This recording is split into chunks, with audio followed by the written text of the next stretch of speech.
El día de hoy vamos a terminar la carta a los Colosenses. Creo que duramos aproximadamente unos 6 meses, 7 meses estudiando esta carta. Y la verdad que hemos aprendido bastantes cosas muy importantes, ¿verdad que sí? ¿Alguien se recuerda de algo? Miramos bastantes cosas también, bastantes cosas muy importantes que hemos aprendido a través de esta carta. Recordemos algo muy importante. El apóstol Pablo escribió esta carta estando en prisión. Amén.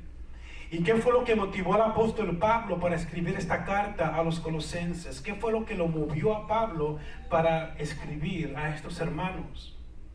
Epafras, el fundador de la iglesia de Colosenses, estaba preocupado, ¿recuerdan? Y fue que a causa de esta preocupación que Epafras tenía, fue que fue a la cárcel a visitar al apóstol Pablo para pedirle consejo. Epafras fue a la cárcel para reportar a Pablo acerca de falsas enseñanzas y herejías que estaban atacando a la iglesia, a los hermanos de Colosenses. Por esta razón fue que Pablo escribe esta carta con la intención, escuchemos, de prevenir a la iglesia acerca de las herejías y las falsas enseñanzas que lo estaban atacando. Lo que los falsos maestros estaban haciendo con sus falsas enseñanzas era lo siguiente: estaban atacando la suficiencia de Cristo. Los falsos maestros, a través de sus herejías y falsas enseñanzas, estaban diciendo básicamente que Cristo no era suficiente. Ellos decían, Cristo no es suficiente. Es por eso que el apóstol Pablo, una y otra vez, a través de toda la carta, ¿qué es lo que hace? Apunta a ¿qué? A la suficiencia en Cristo. Amén. Una y otra vez Pablo nos dice, Cristo es suficiente. Los falsos dicen, Cristo no es suficiente. Pablo nos dice, no es así. En Jesucristo estamos completos. Él es suficiente. Los falsos maestros que estaban atacando a la iglesia de Colosenses era una mezcla de judaísmo y filosofías griegas. Estos falsos estaban enseñando lo siguiente. Ellos decían Cristo y la ley. Decían, claro, Cristo, pero también más la ley. Tienes que añadir a la obra de Cristo la ley, decían ellos. Decían ellos Cristo y obras. Decían ellos Cristo y también te tienes que circuncidar. Decían los falsos, Cristo, y debes de llevar a cabo las fiestas judías, las ceremonias, los rituales, esto y esto y esto. Una vez más, diciendo que Cristo no era suficiente. Ellos decían Cristo y tienen que guardar el sábado también. Añadían a la obra de Cristo. Pero Pablo nos dice, no es así, eso no es cierto. Es Cristo, dice Pablo, y solamente Cristo. Amén. En Él estamos completos. Él es suficiente. Antes de que Pablo comenzara a advertir a los hermanos acerca de los falsos, ¿qué es lo que hace el apóstol Pablo en el capítulo 1? El apóstol Pablo lo que hace es les habla acerca de Cristo.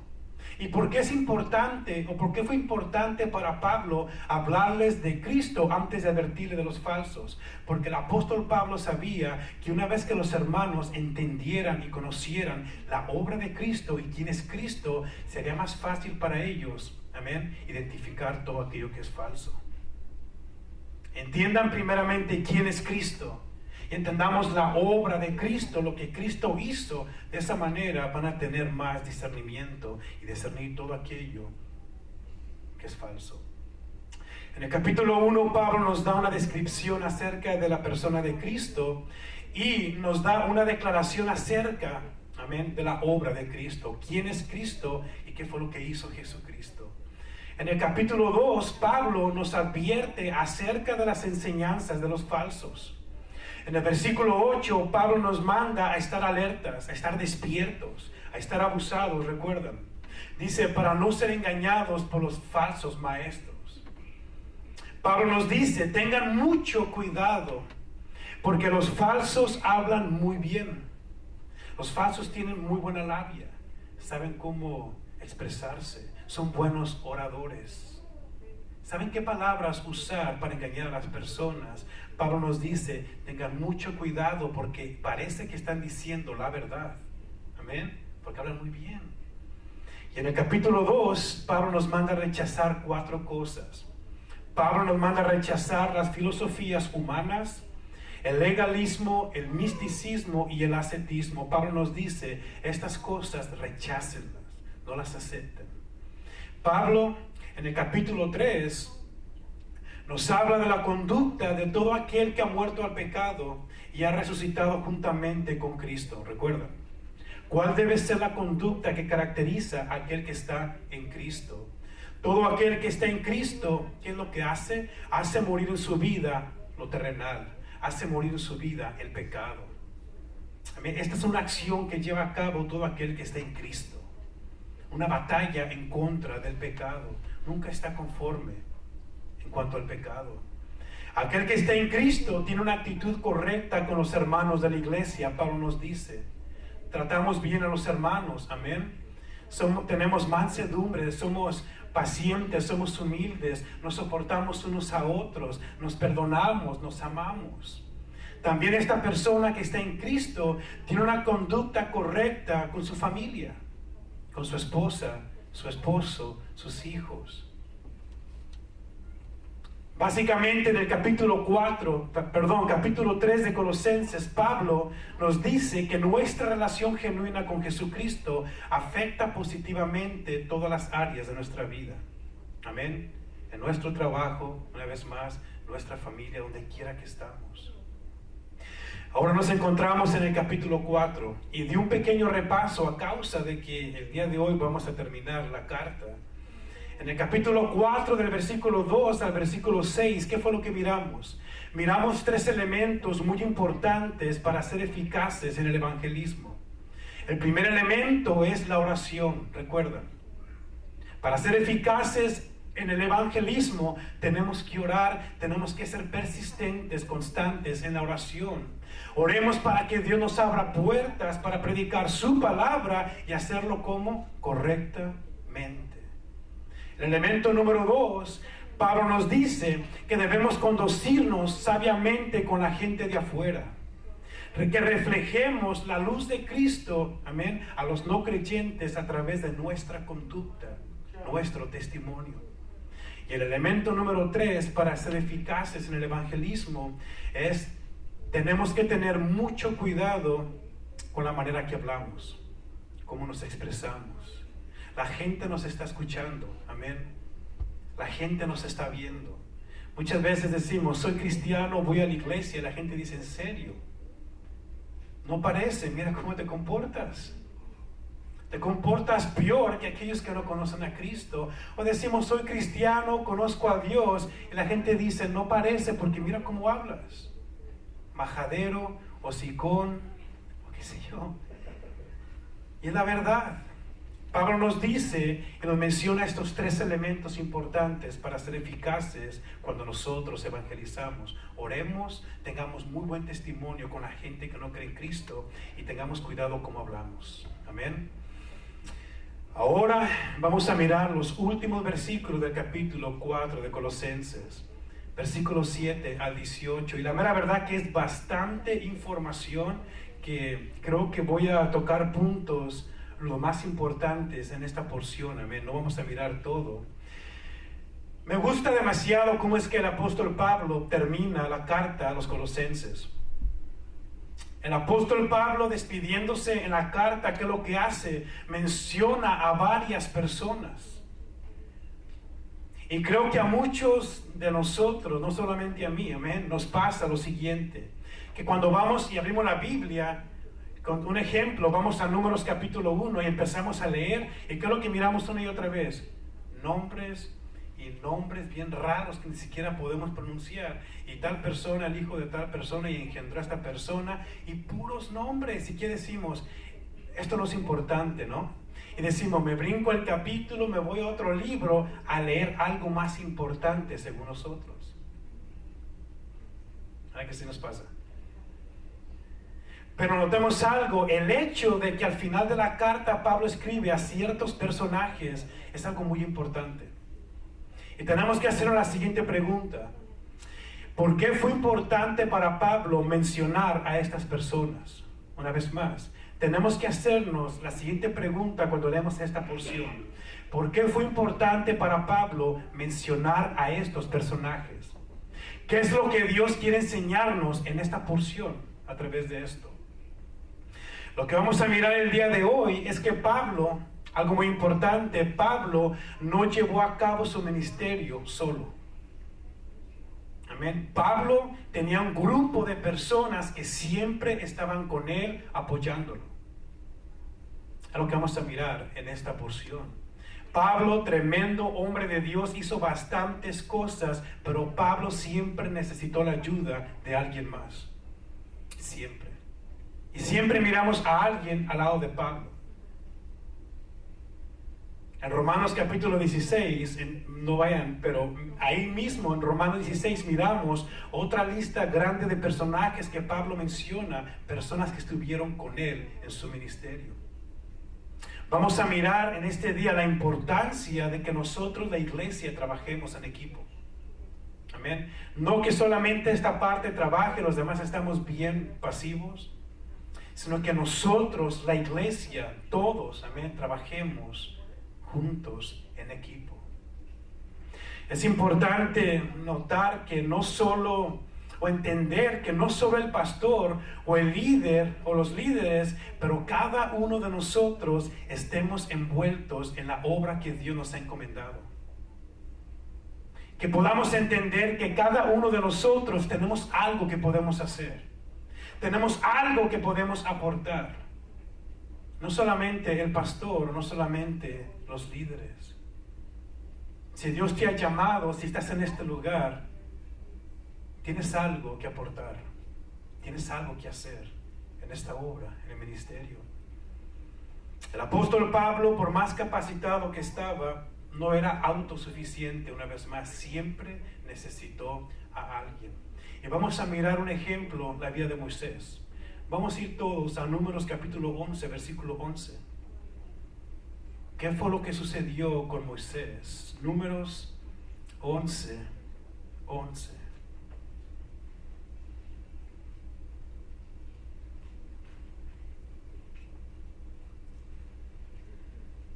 Lo tienen. Y dijo Moisés a Jehová: ¿por qué has hecho mal a tu siervo? ¿Y por qué no ha hallado gracia en tus ojos, que has puesto la carga de todo este pueblo sobre mí? Versículo 14. No puedo yo solo soportar a todo este pueblo, que me es pesado en demasía.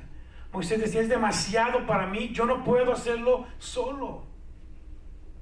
Versículo 16 y 17. Entonces Jehová dijo a Moisés: reúneme 70 varones de los ancianos de Israel, que tú sabes que son ancianos del pueblo, y sus principales, y tráelos a la puerta del tabernáculo de reunión, y esperen allí contigo. 17. Y yo descenderé y hablaré allí contigo, y tomaré del espíritu que está en ti, y pondré en ellos, y llevarán la carga del pueblo, y no la llevarás tú solo. ¿Qué es lo que miramos aquí, hermanos? Moisés por sí solo no hubiera podido llevar a cabo lo que Dios le había encomendado.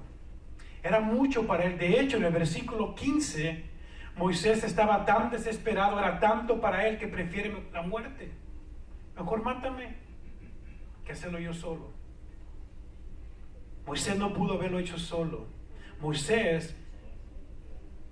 Para que Moisés pudiera haberlo hecho, tuvo gente al lado de él que le ayudaran, 70 ancianos. Vamos a mirar qué dice la palabra de Dios en Eclesiastés, capítulo 4, versículo 9 al 12. Eclesiastés 4, 9 al 12. Mejores son dos que uno, porque tienen mejor paga de su trabajo.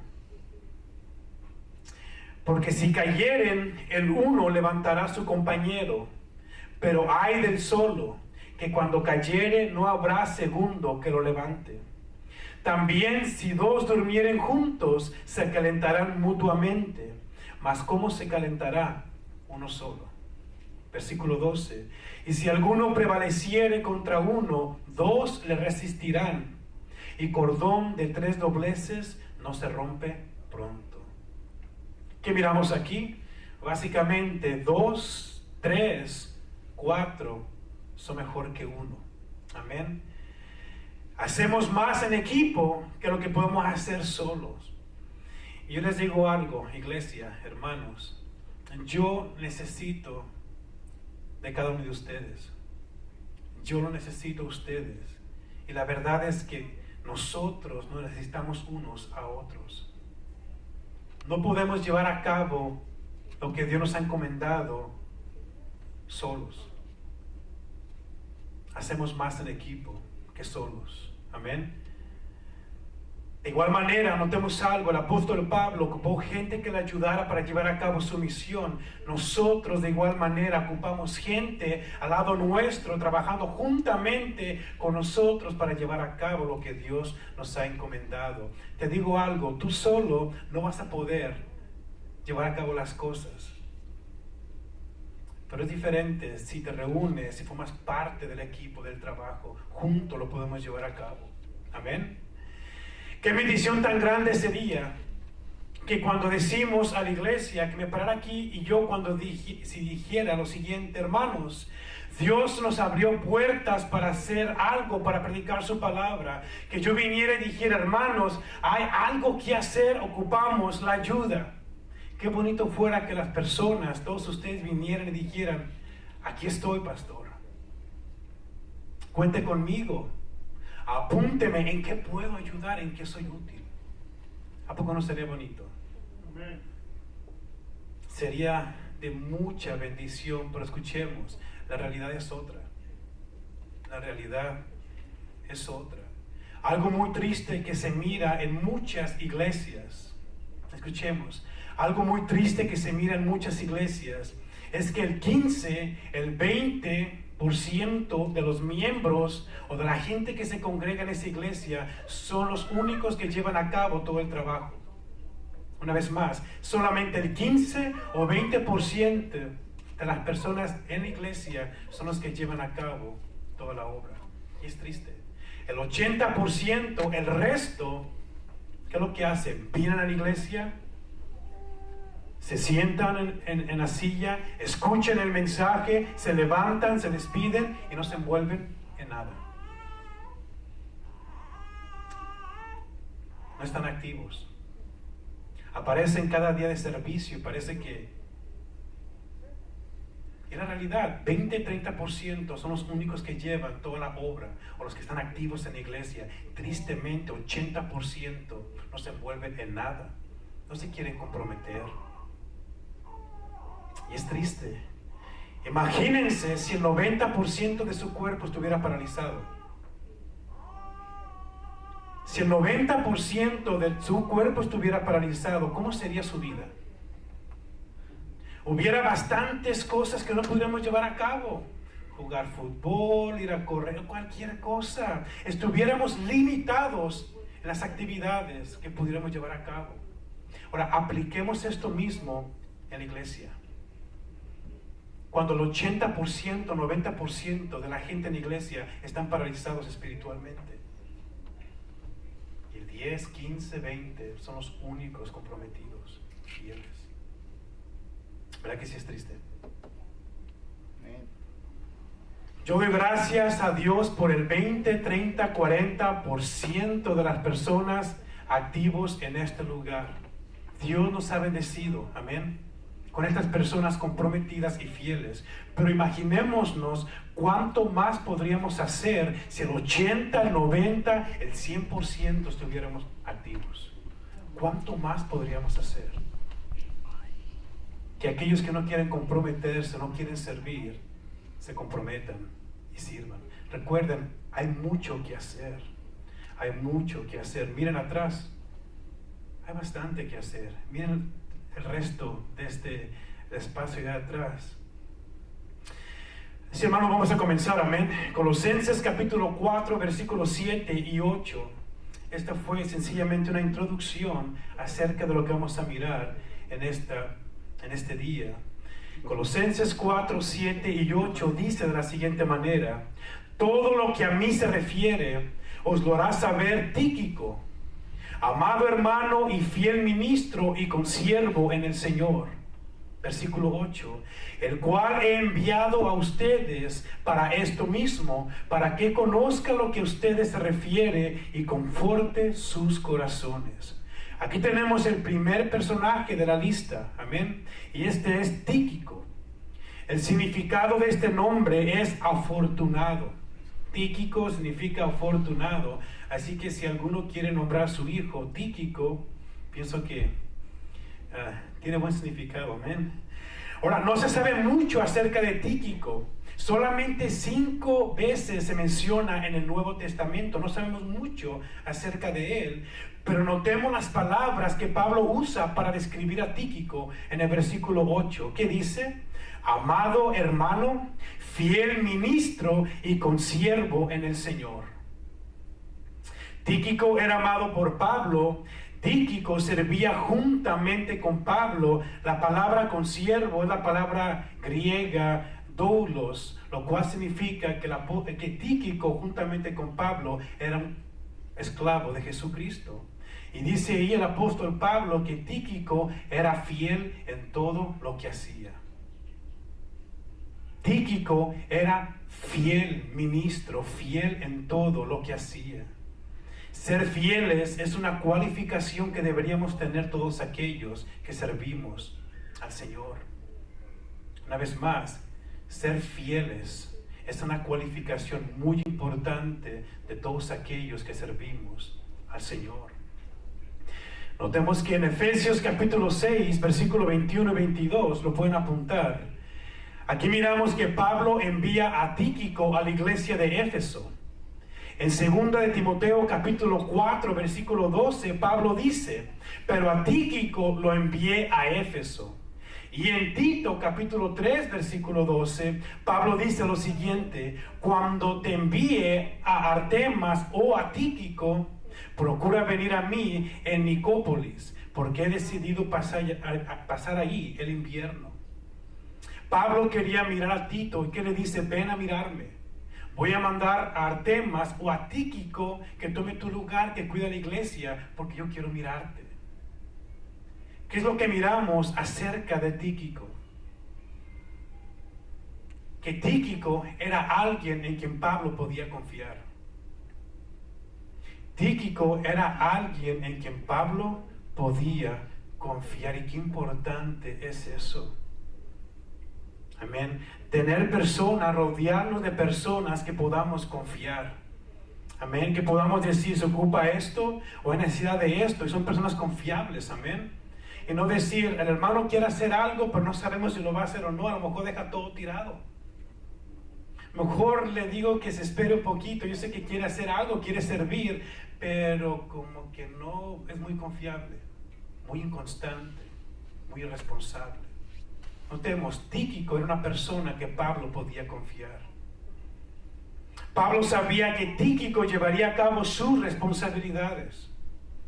Si algo se tenía que hacer, Pablo sabía que Tíquico lo llevaría a cabo y no dejaría las cosas a medias o tiradas.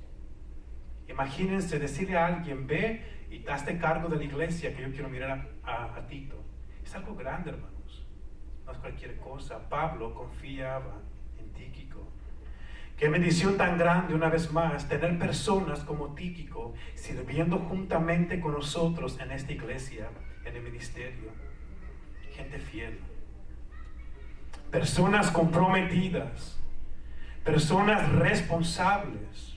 Personas que dicen: lo voy a hacer, y lo hacen. Hermanos, yo quiero hacer eso, y son personas que lo hacen. Personas que no quedan mal ni dejan las cosas tiradas o a medias. Personas que cuando dicen algo se comprometen y se esfuerzan en llevarlo a cabo. Una vez más, Pablo confiaba en Tíquico. La pregunta es la siguiente, hermanos: ¿somos personas confiables? Como creyentes, como cristianos, como miembros de esta iglesia, ¿somos personas confiables? podemos confiar en ti? ¿Acaso los demás pueden confiar en mí? Que si me comprometo en algo, voy a ser responsable y lo voy a llevar a cabo. O soy una persona inconstante que dice sí, mañana no, al siguiente día no sé.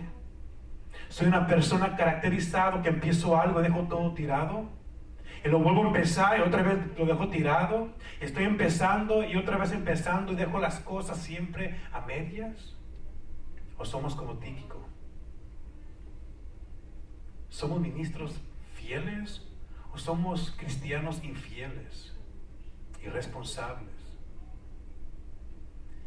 Una vez más, Pablo confiaba en Tíquico. ¿Por qué?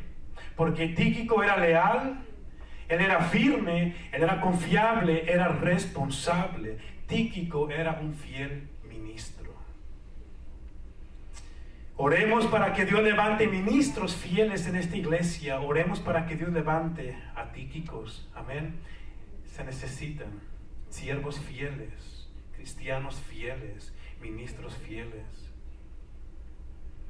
Miremos a otro personaje, versículo 9. Amén.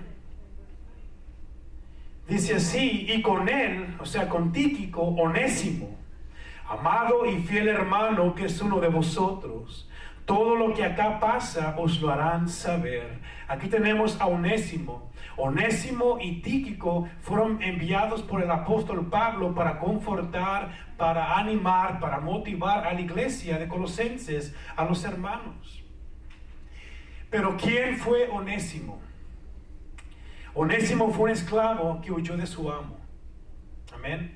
Onésimo fue un esclavo que se fue, no aguantó más y corrió, huyó de su amo. ¿Y quién era el amo de Onésimo? Era Filemón. Filemón era un hermano fiel de la iglesia de Colosenses. Notemos, amén. Filemón, el amo de Onésimo, era un miembro de la iglesia de Colosenses. Onésimo, ¿qué es lo que le hizo a su amo? Robó las cosas, amén. O sea, huyó de su amo, pero antes de irse se llevó un montón de cosas con él, era un ladrón. Y se escapó, se fue de Colosa y huyó a Roma. Onésimo, llegando a Roma, ¿qué sucede? Se topa con el apóstol Pablo.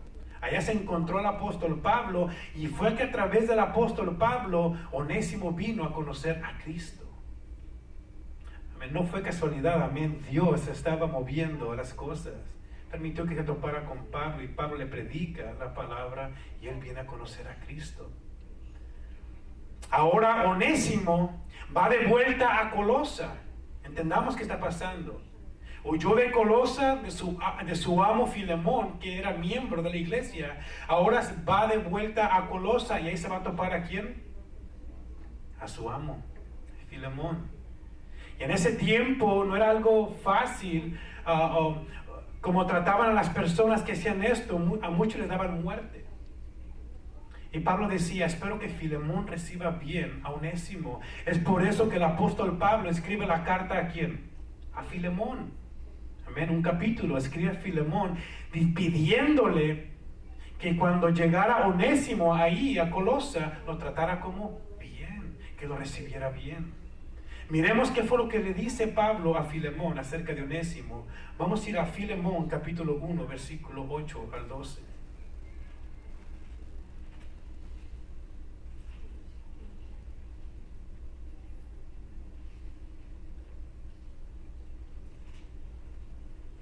Después de Tito, Filemón. Amén.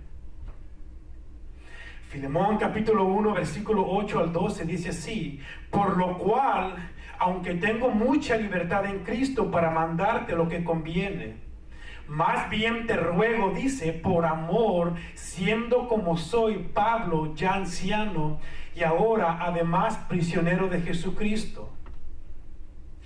Te ruego por mi hijo Onésimo, a quien engendré en mis prisiones, el cual en otro tiempo te fue inútil, pero ahora a ti y a mí nos es útil, el cual vuelvo a enviarte. Tú pues recíbele como a mí mismo. Vamos a mirar el versículo 18 y 19. Si en algo te dañó, le dice, si en algo te dañó o te debe, ponlo en mi cuenta. yo Pablo lo escribo de mi mano, yo lo pagaré, por no decirte que aún tú mismo te me debes también. O sea, Onésimo le está diciendo, es diferente, Filemón. Amén. Él es una nueva persona, es una nueva criatura. Si te robó algo, yo te voy a reponer lo que él te quitó. Yo te voy a pagar. Recíbelo como a mí mismo. Cuando lo mires, haz de cuenta que me miras a mí y recíbelo. No le grites, no lo maltrates, no lo golpees, no lo mates, pero recíbelo. ¿Por qué es que Pablo pide esto a Filemón, hermanos? Una vez más, porque Onésimo es diferente. Amén. Pablo dice de Onésimo lo siguiente, dice que es un amado y fiel hermano. Dice, Onésimo es uno de vosotros. Amén. Él es diferente, ahora es hermano. ¿Qué es lo que podemos aprender al mirar la vida de Onésimo? Que de esclavo, ladrón que huyó de su amo, vino a ser un amado y fiel hermano. Miremos el cambio que Dios hizo en la vida de Onésimo. De esclavo, ladrón que huyó, vino a ser un amado y fiel hermano. En Filemón capítulo 1:11 miramos lo siguiente, que Onésimo antes era ¿qué? Un inútil. Pero ahora en Cristo es ¿qué? Útil. Hermanos, el Evangelio tiene poder para transformar vidas. Amén. El Evangelio nos transforma de que antes éramos ¿qué? Inútiles. Ahora en Cristo venimos a ser ¿qué? Útiles. Antes no le servíamos para nada a Cristo, a Dios. Ahora en Cristo venimos a ser útiles. Y eso lo miramos en la vida de Onésimo. No importa el pasado de Onésimo, no importa que fue ladrón, no importa que huyó o qué sé yo. Ahora en Cristo Él es una nueva criatura. Ahora en Cristo Él es útil. Amén. Qué tremendo, ¿no? El poder transformador de la palabra de Dios, el Evangelio. Personas han venido a mí anteriormente y me han dicho lo siguiente: pastor, ¿usted cree que Dios puede usarme a mí? Me dicen, porque yo antes era así, o yo antes hacía esto, o yo antes me portaba de esta manera. ¿Y saben qué respondo yo? Claro que Dios puede usarte. Ahora en Cristo somos ¿qué? Útiles. Amén. Las cosas viejas pasaron, ahora todas son hechas nuevas. Si antes éramos inútiles, en Cristo ahora somos útiles. Así, hermanos, que no importa cuán terrible haya sido nuestro pasado, una vez más, ahora en Cristo somos útiles. Amén. Y lo miramos en la vida de Onésimo. De hecho, el nombre de Onésimo significa útil. Amén. Lo que significa útil. De inservible, inútil, ladrón, pecador, vino a ser que un siervo llamado hermano fiel. Vino a ser útil. Hermanos, a causa del tiempo tengo que irme un poquito más rápido, así que vamos a mirar versículos 10 y 11. Amén. Voy a tocar solamente puntos claves.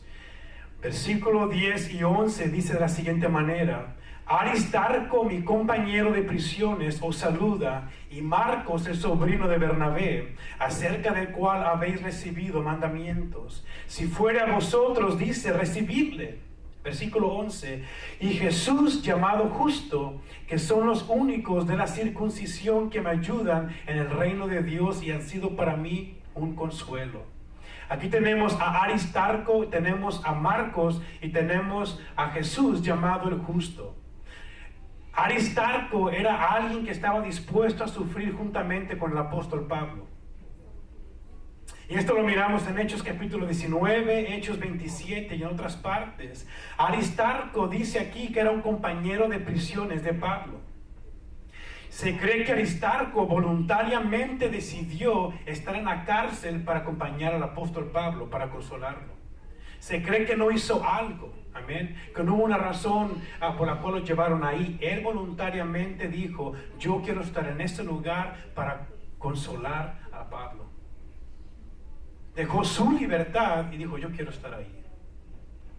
Si yo les preguntara a ustedes, hermanos, ¿quién está dispuesto a dejar su libertad e ir a la cárcel para consolar a los hermanos que están ahí adentro? ¿Cuántos dirían amén? Amén.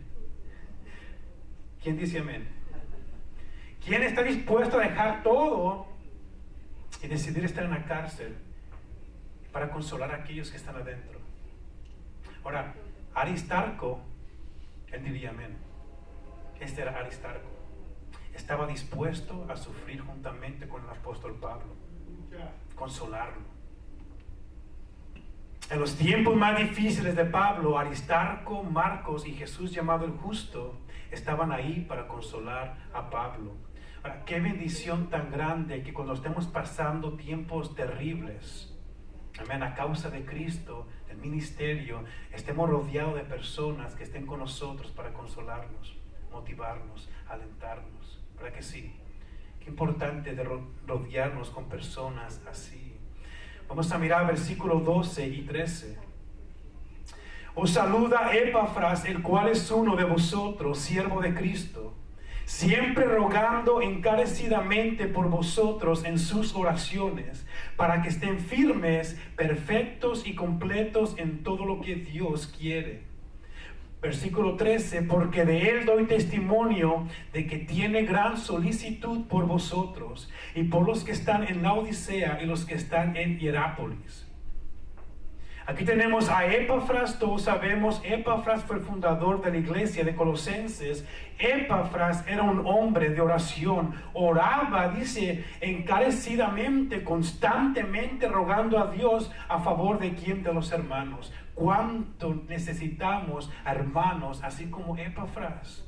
Que dediquen tiempo orando por la iglesia, los hermanos, amén, por las personas nuevas, por las personas que no vienen, o las personas que son inconstantes. Qué importante personajes como Epafras en la iglesia. En el versículo 14 tenemos a dos personas más, Lucas y Demas. Lucas fue asistente y amigo de Pablo, y Demas era parte del equipo en ese tiempo. Demas después vino y desertó. Este Demas los abandonó, se fue una vez más al mundo. Y en 1 Timoteo 4:10, Pablo nos dice lo siguiente, o aquí miramos qué es lo que sucedió. Porque Demas, dice, me ha desamparado amando a este mundo. A Demas le pasó como a muchas personas les pasa hoy en día. Llegan a la iglesia contentos, con ganas, motivados, quieren servir, están por un tiempo, amén, y parece que todo va bien, pero no son genuinos, son superficiales. Pasa un tiempo y después de tiempo se desaparecen, vuelven al mundo y vuelven al pecado. Exactamente lo mismo le pasó a Demas. Y creo que muchos de nosotros hemos conocido personas así, que estuvieron con nosotros, amén, posiblemente sirvieron con nosotros, ahorita están en otro lugar, en el mundo, perdidos. Leamos Colosenses 4, 17 y 18 para terminar. Colosenses capítulo 4, versículos 17 y 18. Dice así el versículo 17, Decid a Arquipo, mira que cumplas el ministerio que recibiste en el Señor. Una vez más, díganle a Arquipo, mira que cumplas el ministerio que recibiste en el Señor. Vamos a hacer algo. En vez de Arquipo, vamos a poner nuestros nombres. Diría así, de la siguiente manera.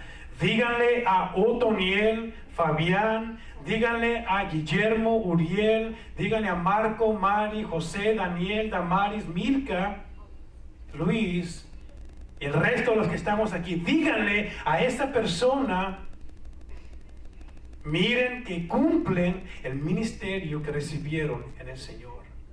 Hermanos, esta es una exhortación para cada uno de nosotros. Miremos que cumplamos el ministerio que recibimos en el Señor. Ya miramos una lista de personajes que cumplieron con el ministerio. La pregunta es, ¿qué de nosotros? ¿Y qué de mí? ¿Qué estoy haciendo? Miramos personas fieles, comprometidas, responsables. ¿Y qué de mí? ¿Qué de cada uno de nosotros? ¿Qué estamos haciendo con los talentos, las habilidades, los dones que Dios nos ha dado? Hagámonos esta pregunta: ¿qué estamos haciendo con eso? ¿Qué estamos haciendo con las oportunidades que Dios nos da para servir? ¿Qué estamos haciendo? Y una vez más, hay bastantes oportunidades para servir. No hay excusa para estar inactivos. Todos los que estamos aquí no tenemos excusa para estar inactivos. Hay bastante que hacer. Hay bastante lugar en que servir. La pregunta es: ¿cuánto tiempo más tiene que pasar para que te pongas activo? Para activarte. ¿Cuánto tiempo más tiene que pasar para que tengas que ser fiel, responsable, constante? ¿Cuánto más? ¿Cuántos años más tiene que pasar? ¿Cuántas oportunidades más tienes que dejar pasar? Recordemos algo: hay dos grupos de personas en la iglesia. Aquellos que son fieles ministros del Señor. Estos son miembros activos, constantes, responsables, fieles. Y también están aquellos flojos, apáticos espiritualmente. Ese es el grupo paralizado espiritualmente en la iglesia. La pregunta es, hermanos, escuchen: ¿en qué grupo te encuentras tú? ¿En qué grupo nos encontramos? ¿En los que venimos, escuchamos, nos vamos y no nos importa nada más? No estamos activos, no hacemos nada durante la semana, no me importan las necesidades de alguien más. ¿O somos aquellos que estamos al tanto de las necesidades de la iglesia y estamos dispuestos a servir fielmente, siendo responsables, constantes? ¿En qué grupo te encuentras? Versículo 18 dice así: la salutación de mi propia mano, de Pablo. Acuérdense de mis prisiones. La gracia sea con ustedes. Amén. Termino con lo siguiente: hay mucho que cada uno de nosotros podemos hacer en el Señor. Ahora, este día, antes de que se vayan, pueden venir a mí y me pregunten: pastor, ¿qué hay que hacer? ¿Qué puedo hacer? ¿En qué puedo ser útil? Les digo una cosa: les puedo decir varios puntos en los cuales podemos servir. No hay excusa, una vez más, para estar inactivos. Y yo doy gracias a Dios por el 20 o el 30 o el 40% de personas en esta iglesia que están activos. Una vez más, Dios nos ha bendecido. Pero imaginémonos una vez más cuánto podemos hacer si todos nosotros nos comprometemos. Cuánto más podemos hacer si trabajamos en equipo. Amén. Termino con las siguientes palabras que dijo el apóstol Pablo: mira que cumplas el ministerio que recibiste en el Señor. Una vez más, escuchemos por favor: mira que cumplas el ministerio que recibiste en el Señor. Vamos a orar, hermanos. Vamos a ponernos sobre nuestros pies y vamos a darle gracias a Dios por su palabra. Espero que cada uno de nosotros hayamos recibido esta palabra y meditemos un poco y nos hagamos la siguiente pregunta: ¿qué estoy haciendo? ¿Qué estoy haciendo con mi tiempo? ¿Qué estoy haciendo con los dones que Dios me ha dado? ¿Qué estoy haciendo con las oportunidades que Dios me da? Mi consejo es: si no estás haciendo nada, actívate. Amén. Hay mucho que hacer. La palabra de Dios dice que el que sabe lo que tiene que hacer y no lo hace, le es pecado. No seamos desobedientes al Señor. Una vez más, hay mucho que hacer. Vamos a orar. Señor, te doy gracias, Padre, por tu palabra. Te doy gracias, Señor, porque tú nos exhortas, nos hablas a través de ella. Te doy gracias, Padre Santo, por todos estos hombres que fueron fieles a ti. de estos hombres de los cuales aprendemos, Señor. Hombres que son ejemplo para nosotros, Padre. Gente responsable, constante. Gente que te sirvió, fue fiel. Se dedicaron a ti, Señor, a tu obra. Bendito Dios, te pido, Señor, por esta iglesia, por cada uno de los hermanos que están en este lugar, que se congregan en este lugar, Señor. Despiértanos, Padre Santo, que podamos entender, Señor, y mirar la necesidad que hay, y nos comprometamos contigo, Señor. Que vengamos a ser fieles a ti, Señor, comprometidos, responsables, Señor. Te lo pido en el nombre de Jesús, bendito Dios. Despiértanos, Señor. Hay tanto que hacer, Padre. Úsanos, Padre. Queremos ser instrumentos en tus manos. Queremos ser ductos que tú usas para tu gloria, Señor. Para predicar tu palabra, Señor. Para limpiar, para ayudar aquí, ayudar allá, Señor. Hay bastante que podemos hacer para tu gloria, Padre. No queremos perder más el tiempo, Señor. Queremos aprovechar cada oportunidad. Queremos aprovechar, Señor, el tiempo.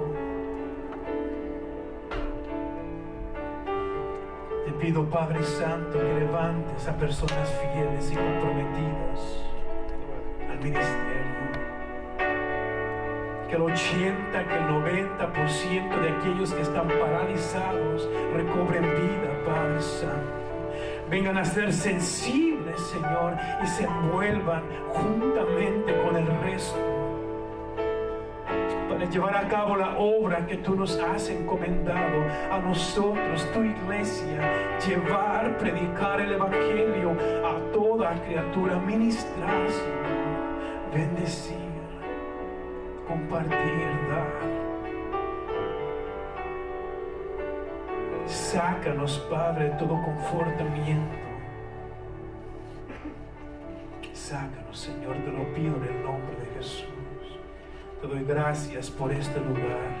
Te doy gracias por cada uno de mis hermanos, Señor, de esta iglesia. Bendícenos, dirígenos, guíanos, Padre. Y te doy gracias, Padre, por todo lo que aprendimos en esta carta de Colosenses, Señor. Gracias, porque tú estás con nosotros y tú estarás con nosotros hasta el fin, Señor.